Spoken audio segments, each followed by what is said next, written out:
Welcome back to Think Like a Narcissist, the 5-day training on narcissism. I'm so excited that we have made it to day 5. I cannot believe it's already Friday. It's just so incredible how quickly life happens when you're just having so much fun. So thank you so much for joining. And I guess a little bit as a recap for last time. Last time we talked about your I was going to say options. I think options was last time. Honestly, I can't even remember which one it was. Anywho, no, it was the one after options, which was, my mind is totally going blank. Doesn't matter. You can check it out. It's in the unit section under, Think Like a Narcissist, the tab or whatever. Okay, so let's get right into it. So today we're talking about dating and relationships. And so I titled this one, The Dating Scam. And that is such a stands out sort of message. But I wanted to be very, very blunt with how I feel about dating or how, I feel like the women that I work with, how they date after being in these really, really toxic unhealthy relationships. So let's just dive right in. Scam. What the Okay, so before you have a complete meltdown, the scam I'm talking about is all in your mind. Whoa.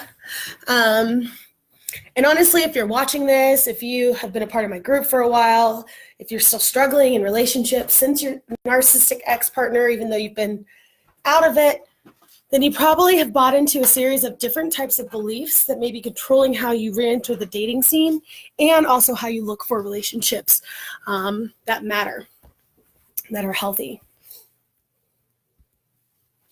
So let me break it down for you a little bit. So I call this a scam of the mind, really.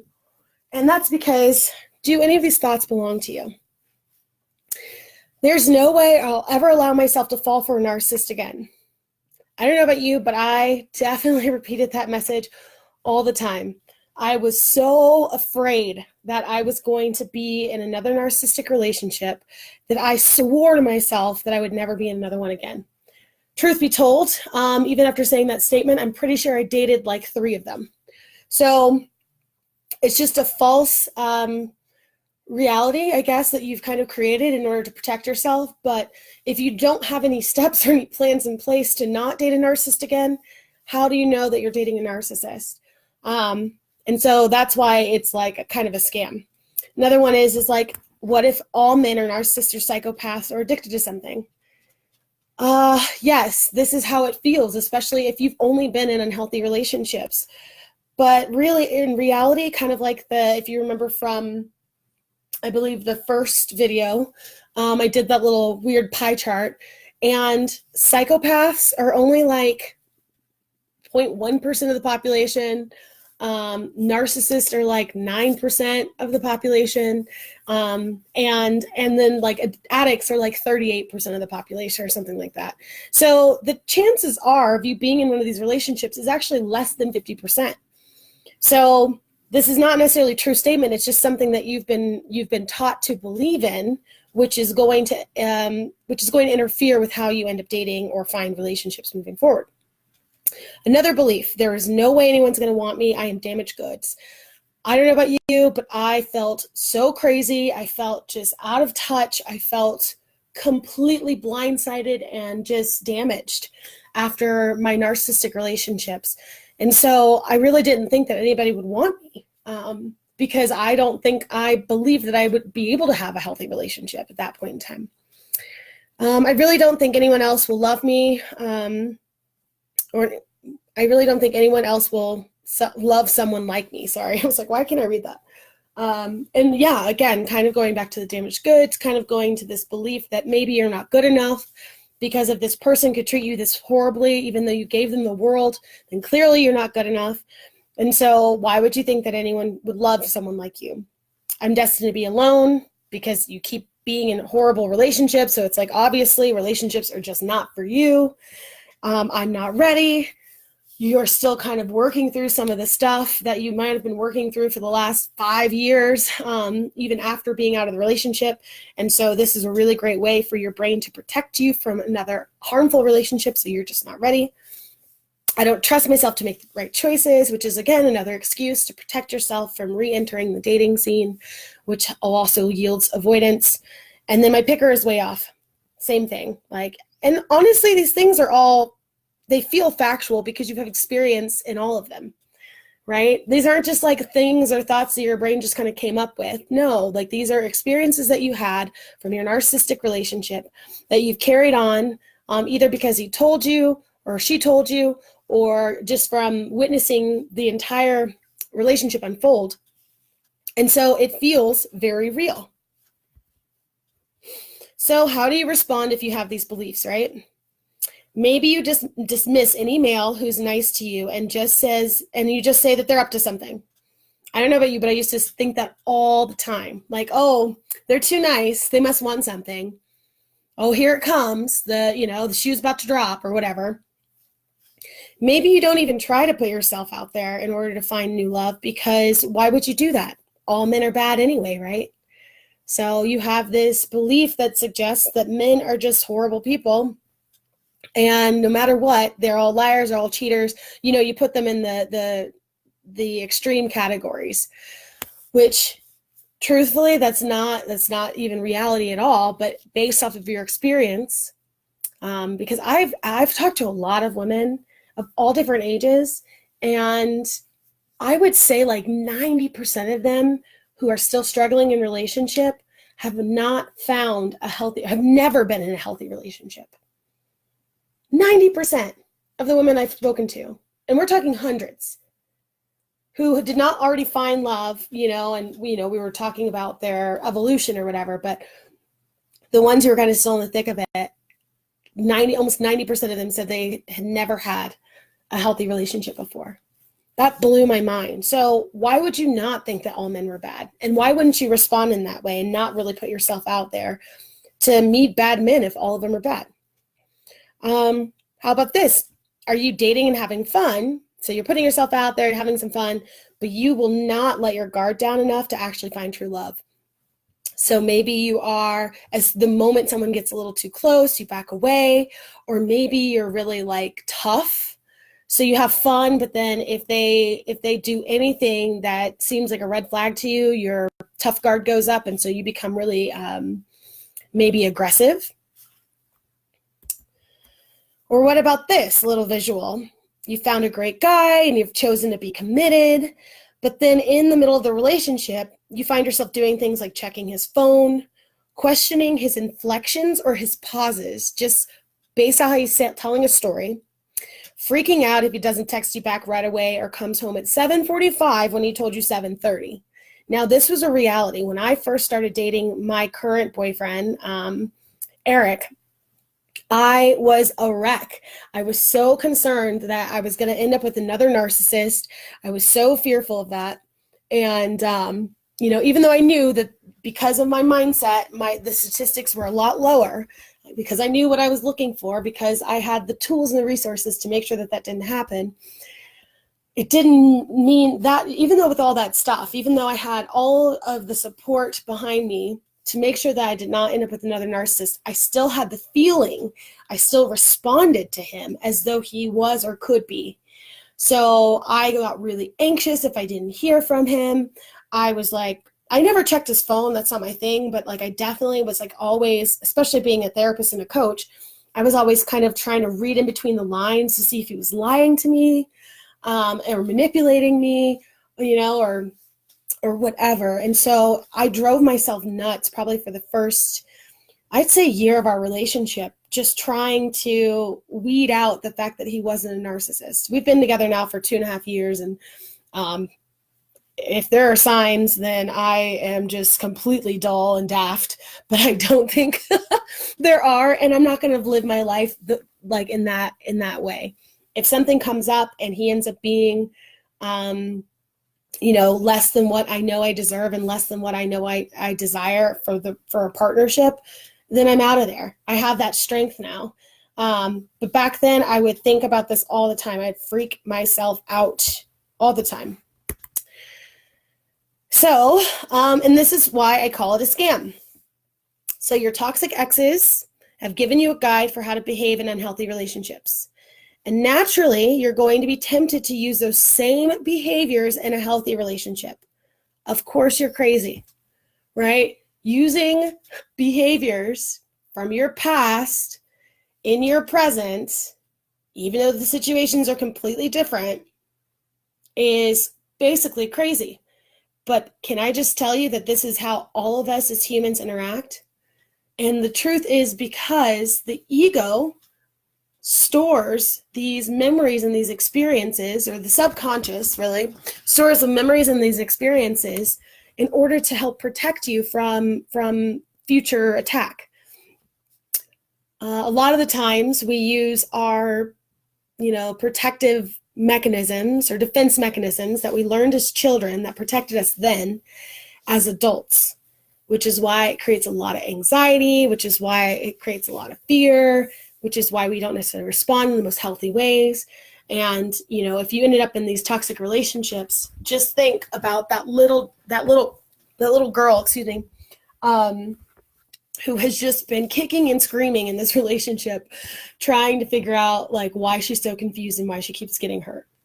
And so you're using all those tools from back then, staying around, sticking it out, hoping that he'll change, those are things that you would use as a child with your parents, because you can't change your parents, right?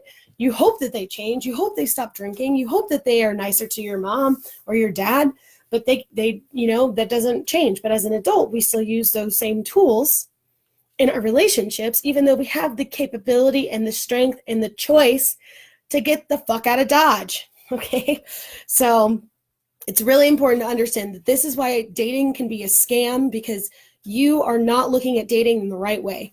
You're looking at it from the framework, and you're looking at a relationship from a framework of being abused and hurt, as opposed to starting fresh and starting new and feeling powerful and strong and knowing that you have the choice to get out of any relationship situation that is not good for you. So here are some things that you should do. Breathe. Honestly, everything will be okay. You just really need to recognize and remember that you are so much stronger now after this relationship than you were when you went into it. And mainly because even though you feel damaged and you feel broken, if you are able to get out of that relationship, or if you're teetering on trying to get out of this relationship, or if you're in this group and you're trying to learn more about how to get out of your relationship, then you're already in the mindset and the framework of strength. Because it takes a really strong person to break away from something that feels so comfortable, even though it's really harmful and hurtful. Something that is so psychologically damaging, even though, everything's telling you should leave. So just breathe. It will be okay. 2, listen to your friends and family's advice, and please take it.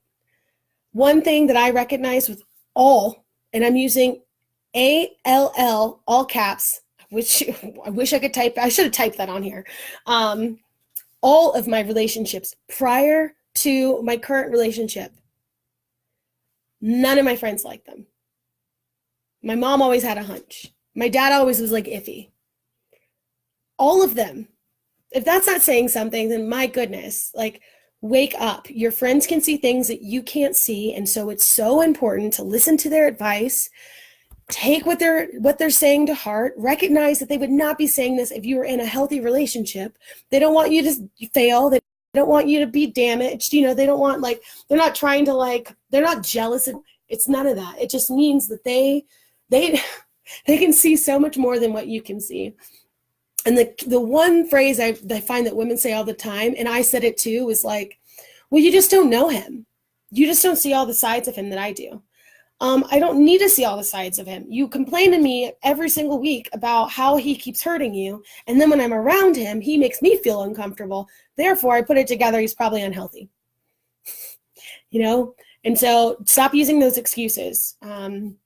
Your friends and your families have your best interest at heart. Take their advice. Another thing, when you're entering the dating scene and you're going through relationships, focus on the traits and the characteristics that you actually want instead of the ones that you don't want. Because if you're focused on the ones that you don't want, then you will find those all the time. But if you're focused on the traits that you want, it makes it more fun. If somebody's to say you're dating someone new and they have, they have the career, they have the look, but maybe they don't have the family dynamic that you want. Maybe he hates his mom.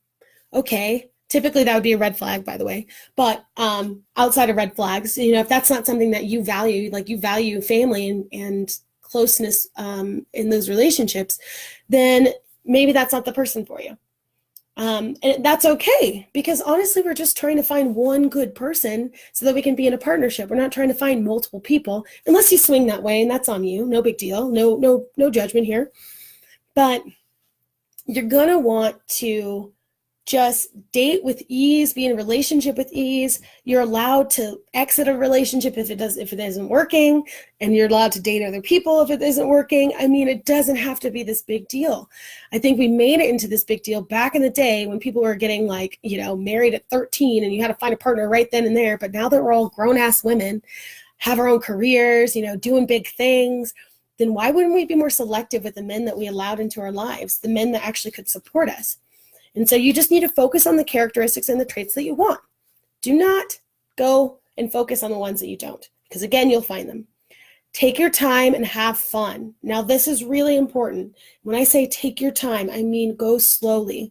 I did a post not too long ago, well, I guess it was probably a few months ago, about the red flags. And one of them is like having this intense romantic whirlwind of something like that, whirlwind of a relationship within like the first 2 weeks.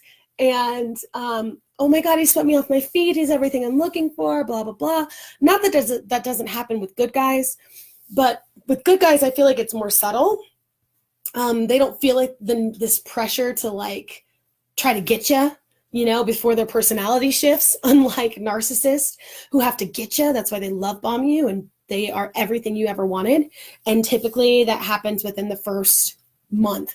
So if it's some really intense like whirlwind romance, then you might want to get your ears to kind of perk up and your red flags to kind of start waving, because you should just take your time. This is a marathon. It's a journey. You're trying to find, again, a partner. Like before, I was so focused on getting married that I lost sight of the partnership aspect of it. I'm from Texas. All my friends got married like 25, and here I am in my 30s, and I'm still unmarried. Fingers crossed, getting closer, but still unmarried. And I was so focused on that I would lose all the fun in dating. But dating is actually really fun. You get to meet a lot of new people. You get to experience those first-time butterflies. You get to learn, kind of this art of like, what you're exactly looking for, and kind of fine-tuning that. And it can be really, really fun, but you just have to take your time and enjoy the process. And then last but not least, hire someone who knows how to help you look for signs, explore your negative beliefs that keep you stuck, and empowers you to trust yourself again. These are so important. If you don't change your beliefs, because you don't even know what they are or you don't even understand them, it will be really, really hard for you. Really, really hard for you to re-enter the dating scene or a relationship scene in a different way, because you will always operate from those same beliefs, no matter what. Even if the man is good, you'll end up pushing him away because you are operating from this really, really sensitive place that says that you're not good enough. You know how hard it is to be with somebody you always have to convince that they're good enough? It is really, really frustrating. And think about your narcissist. That was exactly how they are. They made you validate them all the time. It's exhausting. So hire someone who knows how to help you look for those things. Brittanyisms, my favorite part. So 1, you're allowed to be happy, right? You are allowed to be happy. The universe wants you to be happy. And 2, if you search for happiness externally, then you will always be searching for something to make you happy. And I'll repeat that again. If you search for happiness externally, then you will always be searching for something to make you happy. Happiness is on the inside, and you are allowed to be happy, but you have to figure out what that is internally. It's a feeling, it's a place of contentment, it's peace. And if you can cultivate in that and find that, then it'll be easy. It'll be a breeze for you to be in a relationship, and a really healthy, happy, adoring one too. So how can you expedite this whole healing process, right? We've gone through 5 days of just learning all about narcissism and figuring out this whole thing, right? And so like, what is next? So first, like, can you do this on your own? Of course. A lot of you in here have already started your journey. I know in the beginning, I started my journey, of course, on my own, because I really wasn't sure what I was looking for. And then eventually, like I started to put a team in place in order to help me get to where I wanted to be, because then I was more clear about what I wanted. Will you still be able to find love? Of course. If you do it on your own and you are searching for love right now, of course you can still find it. All of this is about how you believe, or who you believe you are on the inside. If you have a really strong sense of self, and you've really come to know through a lot of, learning and experience and readings and all these things and other therapy, then of course you're going to be able to find love. Some of you, I'm assuming, don't want it to take years. And, and if you could shorten it to just 90 days, would that be a possibility? Like, would you think about that? Because I know I would. Because if I could shave off the years it took me to really evolve into just 90 days, into 3 months, oh my gosh, I wish. So how could you do this? All right, you guys. So I have created a signature program that will help you clean up these toxic relationship patterns in just 90 days. And in just 90 days, this is what you'll learn. You'll have a complete different mindset toward life, love, and relationships. Complete mind shift. This is stuff that I have cultivated and kind of just, what am I thinking of? Gathered or collected over the last 5 years, really. And so I've kind of compacted into this 90-day program. So it's really intense, but you'll have a completely different mindset towards life, love, and relationships. You identify and change your negative core beliefs that keep you stuck. You'll actually figure out what those are, and you will be able to change them, and you will have all the tools to continue changing them way after the program ends. As you find and discover more that come up, you will implement healthy boundaries. What? Boundaries? I know that that's a big word that everybody always gets so scared about, but you will understand boundaries more. You will learn how to actually use them. You will learn how to communicate them, and you will do it with confidence and strength because you know that you deserve them. You will rediscover the woman you've always been, but maybe lost sight of for a little while. After these relationships, we talked about that. You just kind of lose yourself in them, and you come out on the other side and you're like, I don't even know what I want anymore. I don't even know what I like anymore. I don't even know how to be happy anymore. And so you will rediscover who she is and who you've always been. And then you'll learn more about the laws of the universe and how to use them to attract your ideal partner. And that's the juicy stuff. This is where we really use God, God's gift, God's grace, God's forgiveness, the universe that God created, and all the laws that are a part of this universe to really, really dial deep, dive in, really get clear about what you really want, based off of all of your experiences of what you don't want, based off all the contrast and the things that you didn't want. And we will just get focused and clear about who your ideal partner is and how you can keep him. So, your homework. If you're having any inklings about discovering more about this program, then your homework is to contact me either on my business page, get it out, or just type in the comments that I'm interested in your free breakthrough call to learn more. I will invite you on to a call, give you my scheduling link, and you can just get scheduled on there. And then we'll have a conversation about where you're at and what your needs are at this time, and just see if we're a good fit or a good match for this 90-day program, experience, which is so beautiful. I just love this program so much. And then don't forget your last aha moment. Again, in a group post, write down an aha moment from today's lesson. Remember to add day 5, hashtag think like a narc. I'll pick a prize winner or 2 maybe, depending on how many we got, by Monday morning, and make an announcement in the group. So if you haven't been watching these, then go back and watch day 1 through 5, or 1 through 4, I guess, if you're seeing this one. And then you still have time between now and Sunday to to post all of your posts for the video, or for the homework, for the prize. Sorry, I said that so many times, for the prize. And the prize is something really great. It is actually a little bit of the program. So you will get an opportunity to actually learn some of the things I'm talking about, learn some of the things that I've kind of gathered and collected and learned on my own journey, and have kind of put into a really great system in order to help you get where you want to be. So that's the dating scam, you guys. Get out of your head, get out of your mind, realize that relationships are for you. We are human, we are meant to be in relationship. You are loved, you are so deeply loved, and you've got this. I believe in you, I love you, I trust you, and I cannot wait to talk to you more in the group. Until next time, my friends, I will see you later. Bye.